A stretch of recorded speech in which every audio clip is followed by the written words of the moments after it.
Ayusin ninyo sa utak ninyo. Yun. Kapag pagsisinungaling ninyo dito, nakakahiya. Bastos kayo sa Pilipino, wala kayong respeto sa Pilipino. Mga pusado, arugante.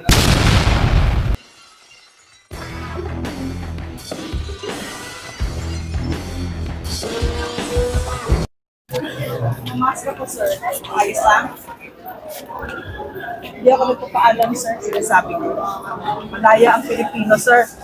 Hindi kailangan ng paalam sa inyo. Ayusin ninyo sa utak ninyo. Yun. Okay? Kapag pagsisinungaling ninyo dito, nakakahiya.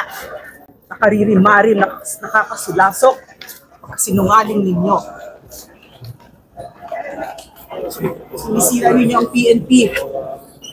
Dami naghirap dito. Dami namatay sa NPA. Sa trabaho ko. Pero kayo sinisira ninyo. Mga pusado, arugante. Tama talaga pangalan mo. Patay ka. Bastos kayo sa Pilipino. Bastos kayo sa Pilipino. Wala kayong respeto sa Pilipino. Mga arugante. Lasing kayo sa kapangyarihan. What? There was a video. Bakit tahimik ka ngayon? Dala ko lang ang ngit-ngit ng Pilipino. Bakit ka hindi matapang ngayon? Porket nandiyan yung mga senador? Ayusin mo sa utak mo. Mas makapangyarihan pa ang Pilipino sa senador.